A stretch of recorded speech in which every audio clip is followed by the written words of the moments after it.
তো গতকালকের আগের দিন আমরা গিয়েছিলাম যে হাসপাতালে বাবুর টেস্ট করানোর জন্য। ওইখান থেকে আবার গিয়ে রিপোর্ট নিয়ে আসলাম। রিপোর্ট আনার পরে এখন আবার আসছি সেই ডাক্তারের চেম্বারে। তো দুই জায়গায়, ওখান থেকে আবার আজকে এখানে চলে আসলাম। তো এসে আবার এখানে সিরিয়াল নাম করে একজন শিশু বিশেষজ্ঞ, তো প্রচুর মানুষ হয় এনার কাছে। রিপোর্ট নিয়ে আমাদের গতকালকে আসার কথা ছিল, তো আসতে পারিনি কারণবশত। ভেতরে একজন রোগী গেল আর এইদিকে আমরা ওয়েটিং রুমে বসে আছি। তো খুবই টেনশন কাজ করছে, জানি না রিপোর্টে কি আসে। এইদিকে আমি ঠান্ডা লাগিয়ে বসে আছি, জানি না কিভাবে ঠান্ডা লেগে গেল হঠাৎ করে। ভেতরে জ্বর আর সেই সাথে প্রচন্ড মাথা ব্যথা করছে, সারা রাত ঘুমোতে পারিনি। এখন যেহেতু ভোর রাতের দিকে ভয়েস ওভার দিচ্ছি, তো 10 মিনিটের জন্য আমি চোখটা বন্ধ করতে পারলাম না, শুধুমাত্র এই মাথা ব্যথার জন্য। এইদিকে ডাক্তারকে রিপোর্ট দেখালাম, রিপোর্টে আসলে ভালো কিছু আসেনি। তো এগুলো শোনার জন্য আসলে আমরা কোন রকমের প্রস্তুত ছিলাম না। এইদিকে বাবুকে একটা সুই দেওয়া হবে, তো সুইটার দিকে বাবু যে কিভাবে তাকিয়েছিল, তো আমার হাজবেন্ড আবার ওর মুখটা ঘুরিয়ে দিচ্ছিল যাতে ওদিকে না তাকায়। ওকে দেখে কিন্তু এমনটা মনে হচ্ছে যে ও কিন্তু ভালো মতো বুঝে গিয়েছে যে ওর সাথে কি হতে চলেছে। মুখটা দেখি মনে হচ্ছে যে সে প্রচন্ড পরিমাণে ভয় আতঙ্ক হয়ে আছে। ভেবেছিলাম হয়তো বা কোনো রকমের রিপোর্টে ঝামেলা হবে না, বা রিপোর্টে কোনো রকমের নেগেটিভ কিছু আসবে না। তো কি আর করা, যেটা ভাগ্যে ছিল ওটাই তো হবে। রিপোর্টে আসছে বাবুর নাকি রক্তে ভাইরাস ইনফেকশন আছে। তো শুধুমাত্র ভাইরাস না, ভাইরাসের সাথে নাকি আবার ইনফেকশনও রয়েছে।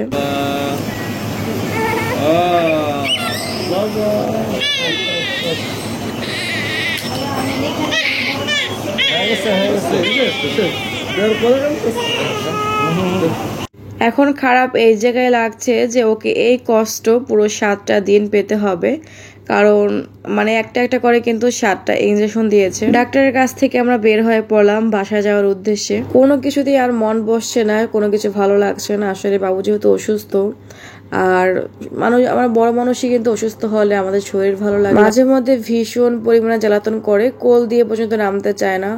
তো আসলে হয় কি, পরে আবার নিজেকে নিজে সান্ত্বনা দেয় যে না, বাচ্চা মানুষ অসুস্থ, ওর শরীর তো ভালো না, তো এই কারণে হয়তো এমন করে। আসলে যেহেতু বলতে পারে না, তো ও তখন আবার নিজেকে নিজে সান্ত্বনা দেওয়ার মাঝে মধ্যে আসলে নিজেই খুব বিরক্ত হয়ে উঠি। ও যদিও ওর উপর বিরক্ত হই না, বিরক্ত হই নিজের উপরই, কারণ সবটা আসলে একা সামলে উঠতে না পেরে নিজের উপর নিজের খুব রাগ হয়। সমাজে কত দ্রুত চলে যায় সময়ের সাথে, আর পেরে উঠি না।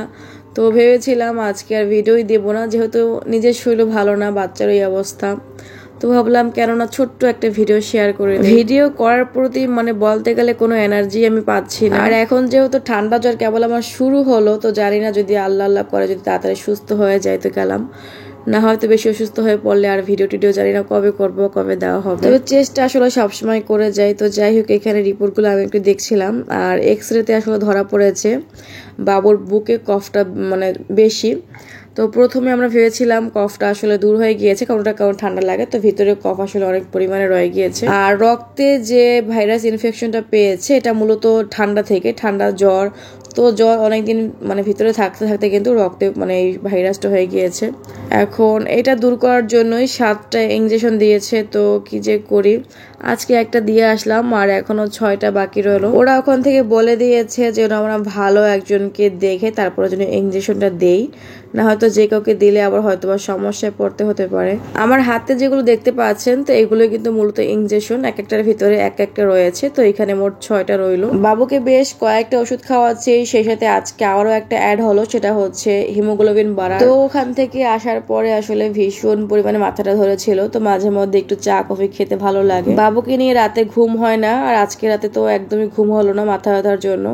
তো গতকালকে চা বানিয়েছিলাম, মালাই চা, ভাবলাম যে একটু চা খাই, তাহলে মনটাও ভালো লাগবে, আর সেই সাথে যদি একটু মাথাটাও ছাড়ে। আজকে হয়তো আপনারা আমার কথা শুনে বুঝতে পারছেন যে কথার ভিতরে কতটা ক্লান্তি রয়েছে। তো কি করব, ভেবেছিলাম ভিডিওটা দিব না, তারপরে অনেক জোর করে শুধুমাত্র ভয়েসটা দিচ্ছি। দুধটা আমি একটু ভালো মতো জাল করে ঘন করে নিয়েছি, সেই সাথে একটু মালাইটা উঠিয়ে রাখলাম, উপরে যে শর্টটা ছিল। আর এদিকে চা পাতাকে আমি একটু কড়া লিকার দিয়ে ভালো মতো জাল করে নিয়েছি। এবার এর ভিতরে আমি দুধটা অ্যাড করে দেবো। দুধটা কিন্তু বেশ ভালো ঘনভাবে জাল করে নিয়েছি, এতে করে ভালো লাগবে খেতে। তবে যেটা হয়েছে বিষয়, দুধের চার রংটা একদম হালকা হয়ে যায়। চায়ের স্বাদ কিন্তু পারফেক্ট ছিল, তবে কালারের জন্য কিন্তু মোটেও চায়ের স্বাদ বদলায়নি, কিন্তু দেখতে একটু অন্যরকম লাগছিল। তবে যেটাই হোক, আজকে ভিডিওটা আমি এখানে শেষ করব। খুবই ছোট্ট একটা ভিডিও আজকে দিলাম। সবাই একটু খাস করে আমার এবং আমার বাচ্চার জন্য দোয়া করবেন, যাতে করে কিনা আমরা দুজনেই সুস্থ হয়ে যাই, কারণ দেখা যায় যে বাচ্চা অসুস্থ থাকলে যদি মা সুস্থ থাকে তাহলে তো টেক কেয়ারটা আমি ভালো মতো করতে পারি। আর যদি নিজেই অসুস্থ হয়ে যায় তাহলে বাচ্চা আমি তো সব মিলিয়ে আরো বেশি কষ্ট হয়ে যাবে।